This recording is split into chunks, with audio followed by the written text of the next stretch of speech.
Hello, I've just been walking in the Folktronia forest. I seem to have picked up some straw which is sort of sticking to my new herringbone trousers. They're actually women's trousers. I prefer to wear women's clothes because they tend to have softer materials, and if you buy them second-hand they smell a lot better. So I wanted to tell you the story today about Joseph and Alton, and how they both woke up one day in the same bed, not in Athens, Alabama, not in Athens, Georgia, but in Athens, Folktronia. And I guess they didn't realize that anything was different until they went outside and they started just, they went to the store and bought some milk and some bagels. And they noticed that the grocer, whose name was Albert Speer, I don't know why he had the same name as Hitler's architect, but he did. Instead of fussing around and ignoring them, was actually very, very friendly. And he, instead of his nagging wife, Albertine, there was an elderly gentleman in a checked shirt who actually was standing with his arm around Albert. And they looked for all the world like an elderly gay couple. And they, as soon as Joseph and Alton walked in, they saluted them and as if they were their best, long-lost best friends, and said, "Joseph, how are you doing? What kind of day you're having? What can I get for you today? Look around, feel free." And so they went around the store and they got some eggs and some bagels and some milk and stuff, and paid for them. And in fact, Albert said, "That's okay, that's on us today. We're not even going to charge you because, you're our kind of people."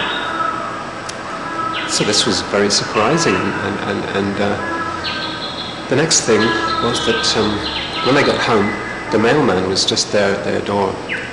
He was trying to deliver an extra large package, and the package was marked all over the outside, "This parcel contains sex toys," which in itself is quite unusual, because usually if you order sex toys, they tend to be in very plain brown wrapping, so I'm told.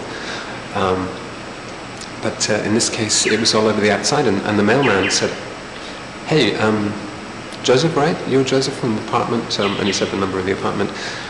Joseph didn't know whether to say yes or no, because he already could see what the package was, and he had a vague memory of having ordered something like this.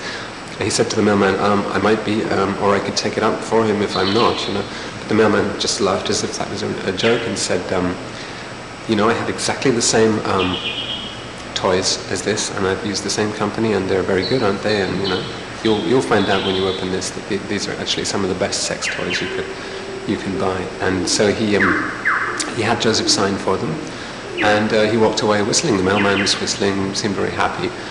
Normally in this kind of situation, not that Joseph did order these things very often, but there would be suspicious glances and kind of very cold-shouldered, detached kind of relationship with the mailman. So this again suggested that they might have woken up in a different place, a different town, in a different moral climate, certainly. The next thing that happened was that Joseph got a telephone message from the local school teacher. She was called Miss Rupenstein, and she was actually rather a frightening woman. She'd actually been a school teacher there for 30 years, 40 years, and she was now head of the school board. And Joseph didn't know what this could be about, so he went in because the schoolhouse was actually quite nearby, and he gingerly knocked on Miss Rupenstein's door, and she opened it, and she ushered him in, sat him down in a chair, and said, "Now, Joseph, I expect you're wondering why I've asked you to come round today. It's because I want you to give lectures to the whole school, in fact, but we can do it year by year. You can speak first to the juniors, and then to the intermediates, and then to the seniors.